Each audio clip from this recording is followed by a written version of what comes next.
श्रीगणेशाय नमः। नारद उवाच प्रणम्य शिरसा देवं गौरीपुत्रं विनायकं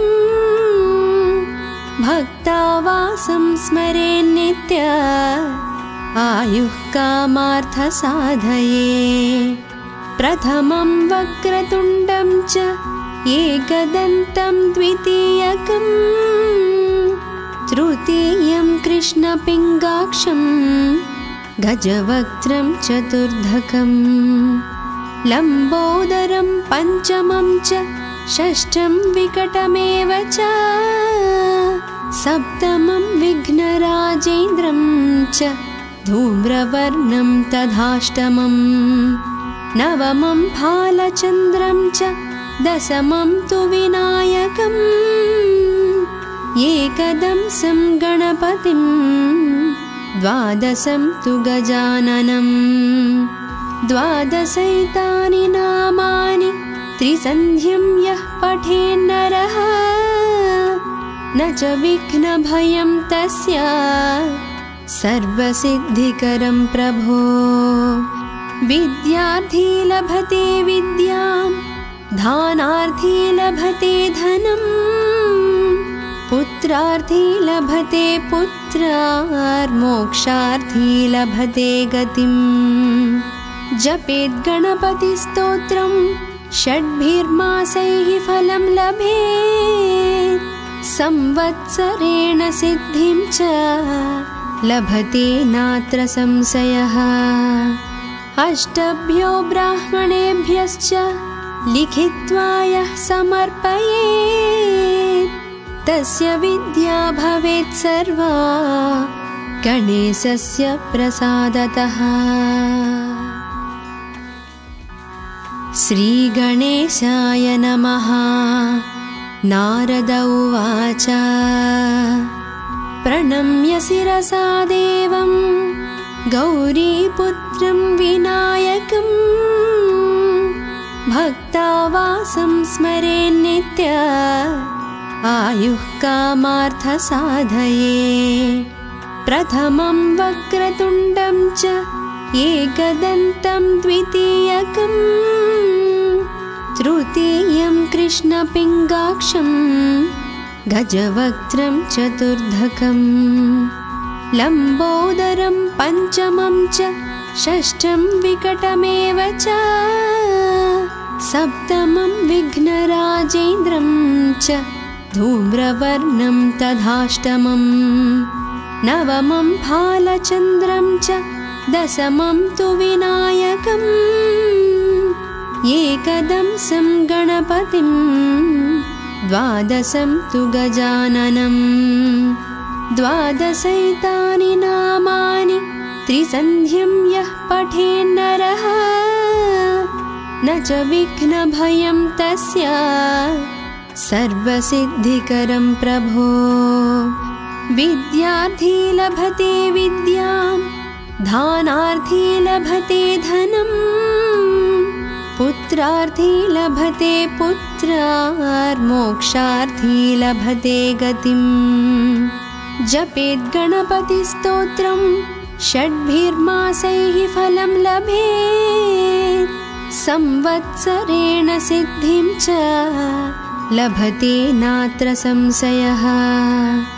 अष्टभ्यो ब्राह्मणेभ्यश्च लिखित्वा यः समर्पयेत् तस्य विद्या भवेत् सर्वा गणेशस्य प्रसादतः।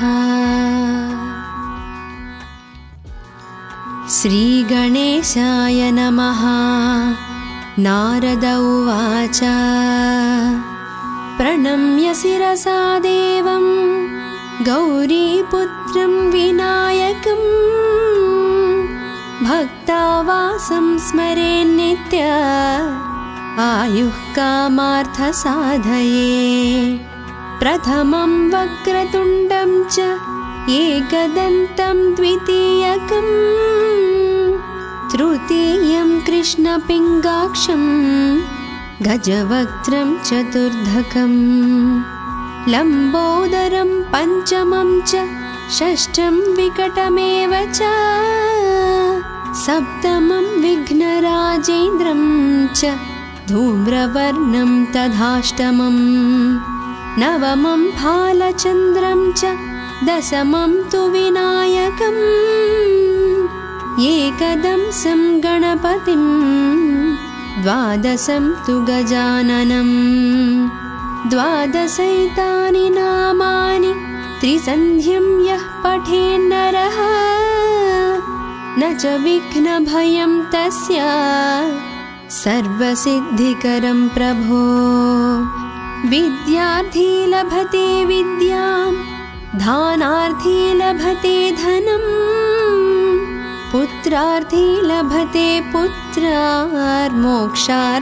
लभते गतिम् जपेत् गणपतिस्तोत्रं षड्भिर्मासैः फलं लभेत् संवत्सरेण सिद्धिं च लभते नात्र संशयः अष्टभ्यो ब्राह्मणेभ्यश्च लिखित्वा यः समर्पयेत् तस्य विद्या भवेत् सर्वा गणेशस्य प्रसादतः।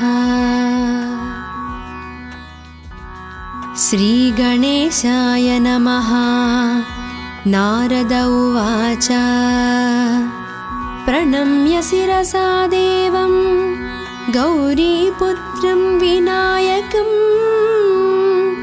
भक्तावासं स्मरेन्नित्य आयुः कामार्थसाधये प्रथमं वक्रतुण्डं च एकदन्तं द्वितीयकं तृतीयं कृष्णपिङ्गाक्षं गजवक्त्रं चतुर्धकं लम्बोदरं पञ्चमं च षष्ठं विकटमेव च सप्तमं विघ्नराजेन्द्रं च धूम्रवर्णं तथाष्टमं नवमं फालचन्द्रं च दशमं तु विनायकम् एकदंसं गणपतिं द्वादशं तु गजाननं द्वादशैतानि नामानि त्रिसन्ध्यं यः पठेन्नरः न च विघ्नभयं तस्य सर्वसिद्धिकरं प्रभो विद्यार्थी लभते विद्यां दानार्थी लभते धनम् पुत्रार्थी लभते पुत्रार्मोक्षार्थी लभते गतिम् जपेत् गणपतिस्तोत्रं षड्भिर्मासैः फलं लभेत् संवत्सरेण सिद्धिं च लभते नात्र संशयः अष्टभ्यो ब्राह्मणेभ्यश्च लिखित्वा यः समर्पयेत् तस्य विद्या भवेत् सर्वा गणेशस्य प्रसादतः। श्रीगणेशाय नमः। नारद उवाच प्रणम्य शिरसा देवं गौरीपुत्रं विनायकं भक्तावासं स्मरेन्नित्य आयुः कामार्थसाधये प्रथमं वक्रतुण्डं च एकदन्तं द्वितीयकं तृतीयं कृष्णपिङ्गाक्षं गजवक्त्रं चतुर्धकं लम्बोदरं पञ्चमं च षष्ठं विकटमेव च सप्तमं विघ्नराजेन्द्रं च धूम्रवर्णं तथाष्टमं नवमं फालचन्द्रं च दशमं तु विनायकम् एकदंसं गणपतिं द्वादशं तु गजाननं द्वादशैतानि नामानि त्रिसन्ध्यं यः पठेन्नरः न च विघ्नभयं तस्य सर्वसिद्धिकरं प्रभो विद्यार्थी लभते विद्यां दानार्थी लभते धनं पुत्रार्थी लभते पुत्रार्मोक्षार्थी लभते गतिम् जपेत् गणपतिस्तोत्रं षड्भिर्मासैः फलं लभेत् संवत्सरेण सिद्धिं च लभते नात्र संशयः अष्टभ्यो ब्राह्मणेभ्यश्च लिखित्वा यः समर्पयेत् तस्य विद्या भवेत् सर्वा गणेशस्य प्रसादतः। श्रीगणेशाय नमः। नारद उवाच प्रणम्य शिरसा देवं गौरीपुत्रं विनायकं भक्तावासं स्मरेन्नित्य आयुः कामार्थसाधये प्रथमं वक्रतुण्डं च एकदन्तं द्वितीयकं तृतीयं कृष्णपिङ्गाक्षं गजवक्त्रं चतुर्धकं लम्बोदरं पञ्चमं च षष्ठं विकटमेव च सप्तमं विघ्नराजेन्द्रं च धूम्रवर्णं तथाष्टमं नवमं भालचन्द्रं च दशमं तु विनायकम् एकदंसं गणपतिं द्वादशं तु गजाननम् द्वादशैतानि नामानि त्रिसन्ध्यं यः पठेन्नरः न च विघ्नभयं तस्य सर्वसिद्धिकरं प्रभो विद्यार्थी लभते विद्यां दानार्थी लभते धनं पुत्रार्थी लभते पुत्रार्मोक्षार्थी लभते गतिम् जपेत् गणपतिस्तोत्रं षड्भिर्मासैः फलं लभेत् संवत्सरेण सिद्धिं च लभते नात्र संशयः अष्टभ्यो ब्राह्मणेभ्यश्च लिखित्वा यः समर्पयेत् तस्य विद्या भवेत् सर्वा गणेशस्य प्रसादतः। श्रीगणेशाय नमः। नारद उवाच प्रणम्य शिरसा देवं गौरीपुत्रं विनायकं भक्तावासं स्मरेन्नित्य आयुः कामार्थसाधये प्रथमं वक्रतुण्डं च एकदन्तं द्वितीयकं तृतीयं कृष्णपिङ्गाक्षं गजवक्त्रं चतुर्धकं लम्बोदरं पञ्चमं च षष्ठं विकटमेव च सप्तमं विघ्नराजेन्द्रं च धूम्रवर्णं तथाष्टमं नवमं भालचन्द्रं च दशमं तु विनायकम् एकदंसं गणपतिं द्वादशं तु गजाननम् द्वादशैतानि नामानि त्रिसन्ध्यं यः पठेन्नरः न च विघ्नभयं तस्य सर्वसिद्धिकरं प्रभो विद्यार्थी लभते विद्यां दानार्थी लभते धनं पुत्रार्थी लभते पुत्रार्मोक्षार्थी लभते गतिम् जपेत् गणपतिस्तोत्रं षड्भिर्मासैः फलं लभेत् संवत्सरेण सिद्धिं च लभते नात्र संशयः अष्टभ्यो ब्राह्मणेभ्यश्च लिखित्वा यः समर्पयेत् तस्य विद्या भवेत् सर्वा गणेशस्य प्रसादतः। श्रीगणेशाय नमः।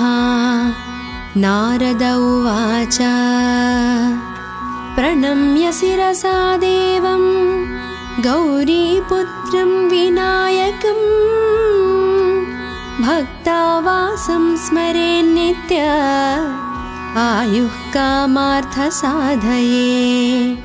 प्रथमं वक्रतुण्डं च एकदन्तं द्वितीयकं तृतीयं कृष्णपिङ्गाक्षं गजवक्त्रं चतुर्धकं लम्बोदरं पञ्चमं च षष्ठं विकटमेव च सप्तमं विघ्नराजेन्द्रं च धूम्रवर्णं तथाष्टमं नवमं फालचन्द्रं च दशमं तु विनायकम् एकदंसं गणपतिं द्वादशं तु गजाननं द्वादशैतानि नामानि त्रिसन्ध्यं यः पठेन्नरः न च विघ्नभयं तस्य सर्वसिद्धिकरं प्रभो।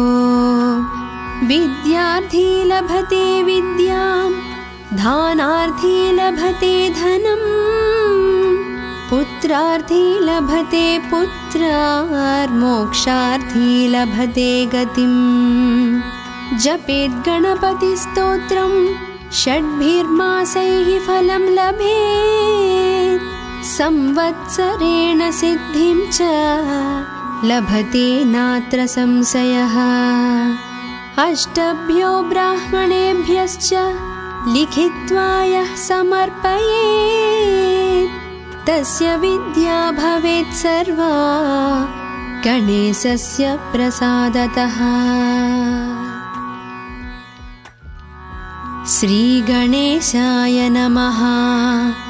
नारद उवाच प्रणम्य शिरसा देवं गौरीपुत्रं विनायकं भक्तावासं स्मरेन्नित्य आयुः कामार्थसाधये। प्रथमं वक्रतुण्डं च एकदन्तं द्वितीयकं तृतीयं कृष्णपिङ्गाक्षं गजवक्त्रं चतुर्धकं लम्बोदरं पञ्चमं च षष्ठं विकटमेव च सप्तमं विघ्नराजेन्द्रं च धूम्रवर्णं तथाष्टमं नवमं फालचन्द्रं च दशमं तु विनायकम् एकदंसं गणपतिं द्वादशं तु गजाननं द्वादशैतानि नामानि त्रिसन्ध्यं यः पठेन्नरः न च विघ्नभयं तस्य सर्वसिद्धिकरं प्रभो। विद्यार्थी लभते विद्यां धानार्थी लभते धनं पुत्रार्थी लभते पुत्रार्मोक्षार्थी लभते गतिं। जपेत् गणपतिस्तोत्रं षड्भिर्मासैः फलं लभेत् संवत्सरेण सिद्धिं च लभते नात्र संशयः। अष्टभ्यो ब्राह्मणेभ्यश्च लिखित्वा यः समर्पयेत् तस्य विद्या भवेत् सर्वा गणेशस्य प्रसादतः। श्रीगणेशाय नमः। नारद उवाच प्रणम्य शिरसा देवं गौरीपुत्रं विनायकं भक्तावासं स्मरेन्नित्य आयुः कामार्थसाधये। प्रथमं वक्रतुण्डं च एकदन्तं द्वितीयकं तृतीयं कृष्णपिङ्गाक्षं गजवक्त्रं चतुर्धकं लम्बोदरं पञ्चमं च षष्ठं विकटमेव च सप्तमं विघ्नराजेन्द्रं च धूम्रवर्णं तथाष्टमं नवमं फालचन्द्रं च दशमं तु विनायकम् एकदंसं गणपतिं द्वादशं तु गजाननं द्वादशैतानि नामानि त्रिसन्ध्यं यः पठेन्नरः न च विघ्नभयं तस्य सर्वसिद्धिकरं प्रभो विद्यार्थी लभते विद्यां धानार्थी लभते धनम् पुत्रार्थी लभते पुत्रार्मोक्षार्थी लभते गतिम् जपेत् गणपतिस्तोत्रं षड्भिर्मासैः फलं लभेत् संवत्सरेण सिद्धिं च लभते नात्र संशयः अष्टभ्यो ब्राह्मणेभ्यश्च लिखित्वा यः समर्पयेत् तस्य विद्या भवेत् सर्वा गणेशस्य प्रसादतः। श्रीगणेशाय नमः। नारद उवाच प्रणम्य शिरसा देवं गौरीपुत्रं विनायकम् भक्तावासं स्मरेन्नित्य आयुः कामार्थसाधये प्रथमं वक्रतुण्डं च एकदन्तं द्वितीयकम् तृतीयं कृष्णपिङ्गाक्षं गजवक्त्रं चतुर्धकं लम्बोदरं पञ्चमं च षष्ठं विकटमेव च सप्तमं विघ्नराजेन्द्रं च धूम्रवर्णं तथाष्टमं नवमं फालचन्द्रं च दशमं तु विनायकम् एकदंसं गणपतिं द्वादशं तु गजाननं द्वादशैतानि नामानि त्रिसन्ध्यं यः पठेन्नरः न च विघ्नभयं तस्य सर्वसिद्धिकरं प्रभो विद्यार्थी लभते विद्यां धानार्थी लभते धनम् पुत्रार्थी लभते पुत्रार्मोक्षार्थी लभते गतिम् जपेत् गणपतिस्तोत्रं षड्भिर्मासैः फलं लभेत् संवत्सरेण सिद्धिं च लभते नात्र संशयः अष्टभ्यो ब्राह्मणेभ्यश्च लिखित्वा यः समर्पयेत् तस्य विद्या भवेत् सर्वा गणेशस्य प्रसादतः। श्रीगणेशाय नमः। नारद उवाच प्रणम्य शिरसा देवं गौरीपुत्रं विनायकम् भक्तावासं स्मरेन्नित्य आयुः कामार्थसाधये प्रथमं वक्रतुण्डं च एकदन्तं द्वितीयकम् तृतीयं कृष्णपिङ्गाक्षं गजवक्त्रं चतुर्धकं लम्बोदरं पञ्चमं च षष्ठं विकटमेव च सप्तमं विघ्नराजेन्द्रं च धूम्रवर्णं तथाष्टमं नवमं फालचन्द्रं च दशमं तु विनायकम् एकदंसं गणपतिं द्वादशं तु गजाननं द्वादशैतानि नामानि त्रिसन्ध्यं यः पठेन्नरः न च विघ्नभयं तस्य सर्वसिद्धिकरं प्रभो। विद्यार्थी लभते विद्यां, दानार्थी लभते धनं, पुत्रार्थी लभते पुत्रार्मोक्षार्थी लभते गतिम्। जपेत् गणपतिस्तोत्रं षड्भिर्मासैः फलं लभेत्, संवत्सरेण सिद्धिं च लभते नात्र संशयः। अष्टभ्यो ब्राह्मणेभ्यश्च लिखित्वा यः समर्पयेत्, तस्य विद्या भवेत् सर्वा गणेशस्य प्रसादतः। श्रीगणेशाय नमः। नारद उवाच प्रणम्य शिरसा देवं गौरीपुत्रं विनायकं, भक्तावासं स्मरेन्नित्य आयुः कामार्थसाधये।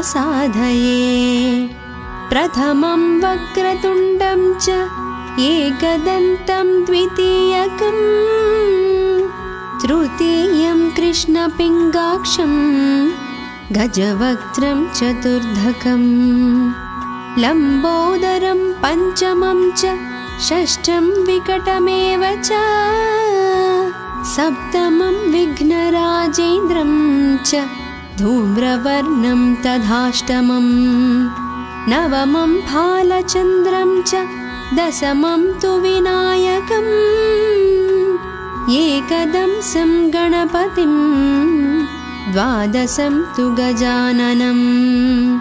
द्वादशैतानि नामानि त्रिसन्ध्यं यः पठेन्नरः, न च विघ्नभयं तस्य सर्वसिद्धिकरं प्रभो। विद्यार्थी लभते विद्यां, दानार्थी लभते धनं, पुत्रार्थी लभते पुत्रार्मोक्षार्थी लभते गतिम्। जपेत् गणपतिस्तोत्रं षड्भिर्मासैः फलं लभेत्, संवत्सरेण सिद्धिं च लभते नात्र संशयः। अष्टभ्यो ब्राह्मणेभ्यश्च लिखित्वा यः समर्पयेत्, तस्य विद्या भवेत् सर्वा गणेशस्य प्रसादतः। श्रीगणेशाय नमः। नारद उवाच प्रणम्य शिरसा देवं गौरीपुत्रं विनायकं, भक्तावासं स्मरेन्नित्य आयुः कामार्थसाधये।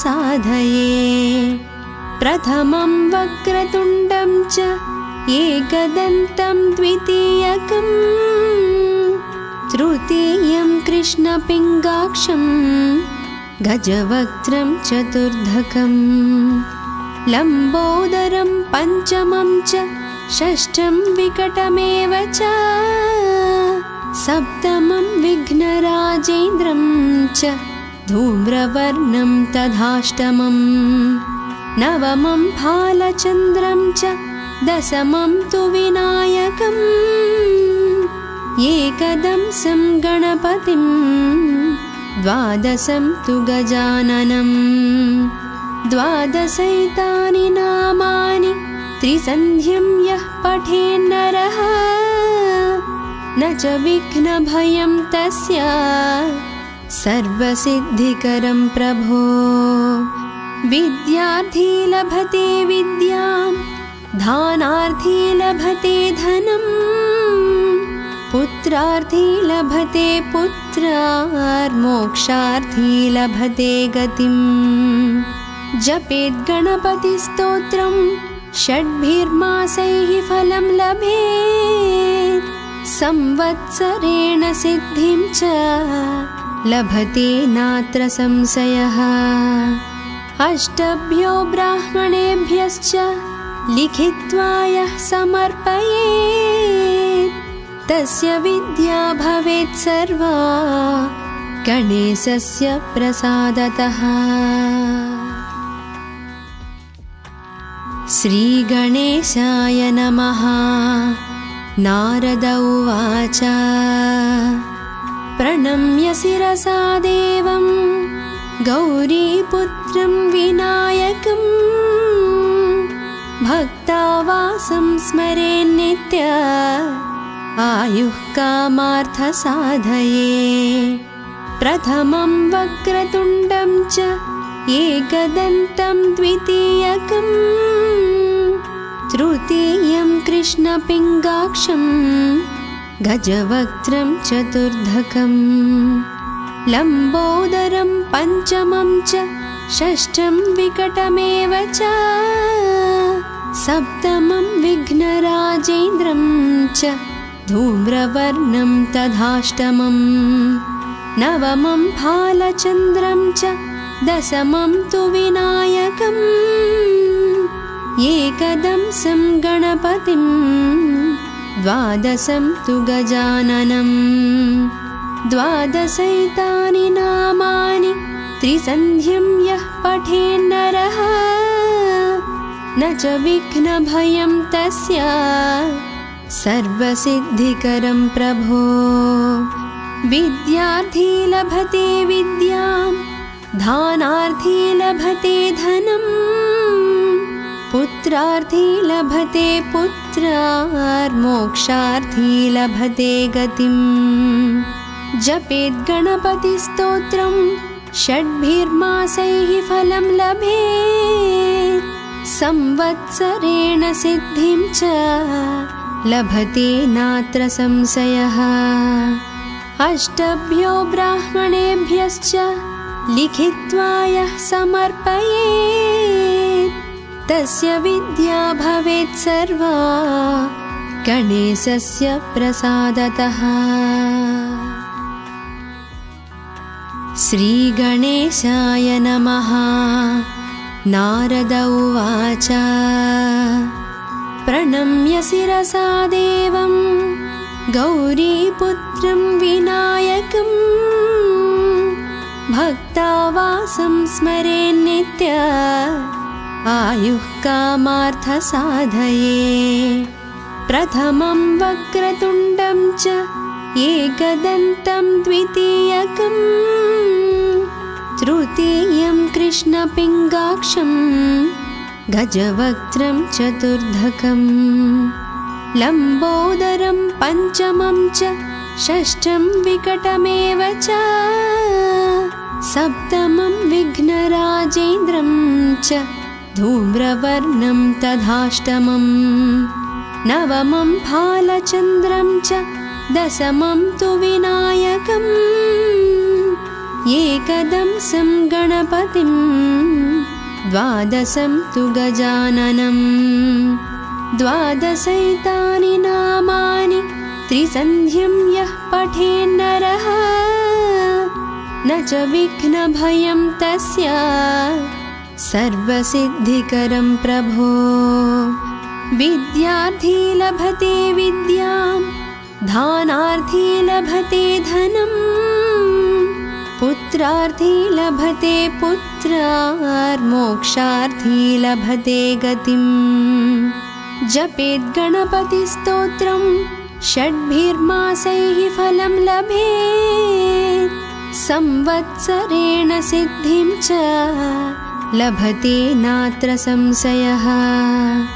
अष्टभ्यो ब्राह्मणेभ्यश्च लिखित्वा यः समर्पयेत् तस्य विद्या भवेत् सर्वा गणेशस्य प्रसादतः। श्रीगणेशाय नमः। नारद उवाच प्रणम्य शिरसा देवं गौरीपुत्रं विनायकं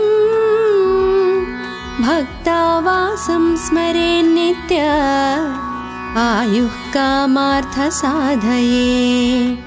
प्रथमं वक्रतुण्डं च एकदन्तं द्वितीयकं तृतीयं कृष्णपिङ्गाक्षं गजवक्त्रं चतुर्धकं लम्बोदरं पञ्चमं च षष्ठं विकटमेव च सप्तमं विघ्नराजेन्द्रं च धूम्रवर्णं तथाष्टमं नवमं फालचन्द्रं च दशमं तु विनायकम् एकदंसं गणपतिं द्वादशं तु गजाननं द्वादशैतानि नामानि त्रिसन्ध्यं यः पठेन्नरः न च विघ्नभयं तस्य सर्वसिद्धिकरं प्रभो विद्यार्थी लभते विद्यां धानार्थी लभते धनं पुत्रार्थी लभते पुत्रार्मोक्षार्थी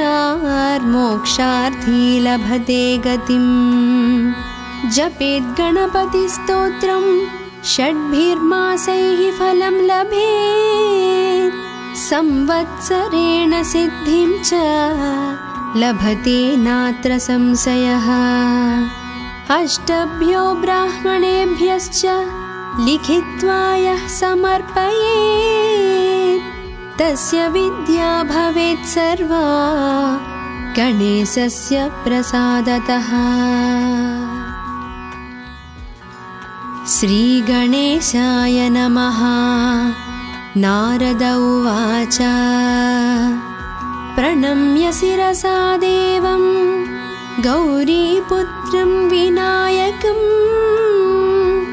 भक्तावासं स्मरेन्नित्य आयुः कामार्थसाधये प्रथमं वक्रतुण्डं च एकदन्तं द्वितीयकं तृतीयं कृष्णपिङ्गाक्षं गजवक्त्रं चतुर्धकं लम्बोदरं पञ्चमं च षष्ठं विकटमेव च सप्तमं विघ्नराजेन्द्रं च धूम्रवर्णं तथाष्टमं नवमं फालचन्द्रं च दशमं तु विनायकम् एकदंसं गणपतिं द्वादशं तु गजाननं द्वादशैतानि नामानि त्रिसन्ध्यं यः पठेन्नरः न च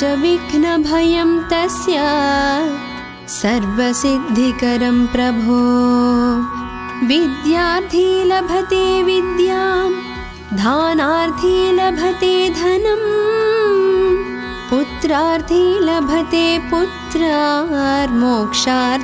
लभते गतिं जपेत् गणपतिस्तोत्रं षड्भिर्मासैः फलं लभेत् संवत्सरेण सिद्धिं च लभते नात्र संशयः अष्टभ्यो ब्राह्मणेभ्यश्च लिखित्वा यः समर्पयेत् तस्य विद्या भवेत् सर्वा गणेशस्य प्रसादतः। श्रीगणेशाय नमः। नारद उवाच प्रणम्य शिरसा देवं गौरीपुत्रं विनायकं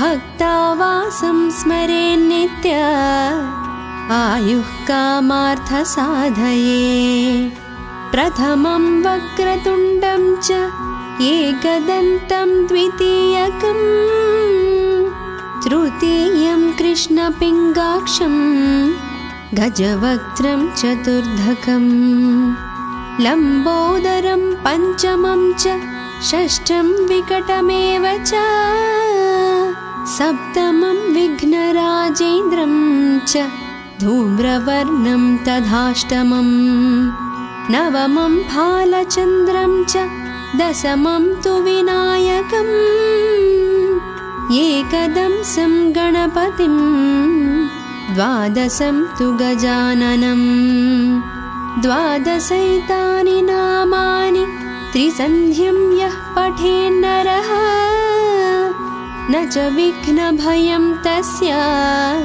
सर्वसिद्धिकरं प्रभो। विद्यार्थी लभते विद्यां, दानार्थी लभते धनं, पुत्रार्थी लभते पुत्रार्मोक्षार्थी लभते गतिम्। जपेत् गणपतिस्तोत्रं षड्भिर्मासैः फलं लभेत्, संवत्सरेण सिद्धिं च लभते नात्र संशयः। अष्टभ्यो ब्राह्मणेभ्यश्च लिखित्वा यः समर्पयेत्, तस्य विद्या भवेत् सर्वा गणेशस्य प्रसादतः। श्रीगणेशाय नमः। नारद उवाच प्रणम्य शिरसा देवं गौरीपुत्रं विनायकं, भक्तावासं स्मरेन्नित्य आयुः कामार्थसाधये। प्रथमं वक्रतुण्डं च एकदन्तं द्वितीयकं, तृतीयं कृष्णपिङ्गाक्षं गजवक्त्रं चतुर्धकं, लम्बोदरं पञ्चमं च षष्ठं विकटमेव च, सप्तमं विघ्नराजेन्द्रं च धूम्रवर्णं तथाष्टमं, नवमं भालचन्द्रं च दशमं तु विनायकम्, एकदंसं गणपतिं द्वादशं तु गजाननं। द्वादशैतानि नामानि त्रिसन्ध्यं यः पठेन्नरः न च विघ्नभयं तस्य सर्वसिद्धिकरं प्रभो। विद्यार्थी लभते विद्यां, दानार्थी लभते धनं, पुत्रार्थी लभते पुत्रार्मोक्षार्थी लभते गतिम्। जपेत् गणपतिस्तोत्रं षड्भिर्मासैः फलं लभेत्, संवत्सरेण सिद्धिं च लभते नात्र संशयः। अष्टभ्यो ब्राह्मणेभ्यश्च लिखित्वा यः समर्पयेत्, तस्य विद्या भवेत् सर्वा गणेशस्य प्रसादतः।